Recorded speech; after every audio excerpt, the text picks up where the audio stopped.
छठा, निष्क्रमण संस्कार। निष्क्रमण संस्कार छठा संस्कार है। निष्क्रमण का अर्थ है बाहर निकलना।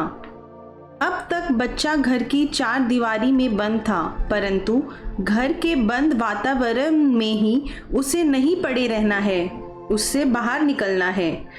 शरीर तथा मन के विकास के लिए ठंडी हवा तथा सूर्य की रोशनी की जितनी आवश्यकता है उतनी दूसरी किसी वस्तु की नहीं।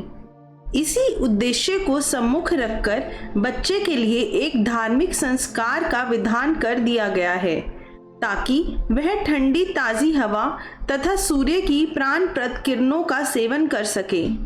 अभी वह इस योग्य तो हुआ नहीं होता कि स्वयं दौड़ता घूमता फिरे, इसलिए इस बात को माता पिता के धार्मिक कर्तव्य में जोड़ दिया गया है कि वे घर की चार दीवारी में से उसे निकालें और शुद्ध वायु तथा धूप का सेवन कराएं।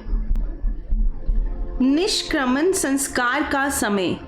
निष्क्रमण संस्कार के समय के संबंध में गोभिल गृत सूत्र का मत है कि जन्म के बाद तीसरे शुक्ल पक्ष की तृतीय को निष्क्रमण संस्कार करना चाहिए, अर्थात चंद्रमास की दृष्टि से जन्म के 2 मास 3 दिन बाद यह संस्कार करना चाहिए।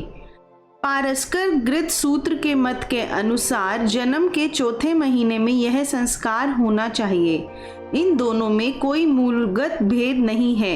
अभिप्राय यह है कि यदि बच्चा कमज़ोर हो तो 3 महीने बाद और हष्टपुष्ट हो तो 2 महीने बाद उसे बाहर की हवा तथा सूरज की धूप में ले जाना चाहिए। इससे पहले बच्चे को बाहर ले जाने में उसे ठंड या गर्मी लग सकती है। आयुर्वेद के ग्रंथों में नामकरण के बाद कुमारगार, बालकों के वस्त्र, बालकों के खिलौने, बालकों की रक्षा, बालकों का पालन आदि विषयों पर जो प्रकाश डाला गया है वह बालक के विकास की दृष्टि से ध्यान देने योग्य है। वहाँ शरीर स्थान में लिखा है कुमारागार। मकान के निर्माण को समझने वाले वास्तु कुशल व्यक्ति प्रशस्त सुंदर, जिस स्थान में अधिक हवा न आती हो परंतु एक मार्ग से वायु का प्रवेश हो, जिसमें कुत्ते, हिंसक जंतु, चूहे, मच्छर आदि न आ सकें, ऐसा पक्का मकान बनवाएं। उस घर में विधिवत यथास्थान जल, कूटने पीसने का स्थान, मूत्र व मल त्याग के स्थान, स्नान गृह, रसोई घर अलग अलग हों। इसमें ऋतुओं के अनुकूल सुख, ऋतुओं के अनुसार सोना, बैठना, बिछोना आदि होना चाहिए। इस कुमारागार में रक्षा के संपूर्ण साधन, मंगल कार्य, होम आदि की सामग्री उपस्थित रहनी चाहिए। इसमें पवित्र विचारों के वृद्ध, वैद्य और बालक से प्रीति रखने वाले मनुष्य भी रहें।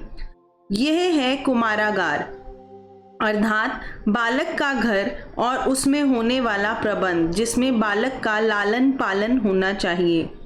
कुमार के वस्त्र, बिस्तर, आसन, बिछोने के वस्त्र कोमल, हल्के, पवित्र, सुगंधित होने चाहिए।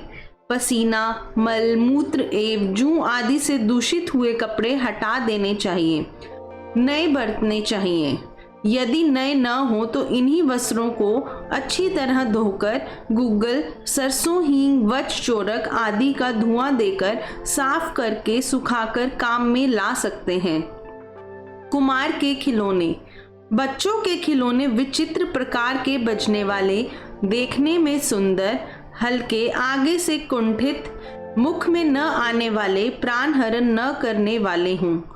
कुमार का मानसिक विकास। शिशु को डराना ठीक नहीं।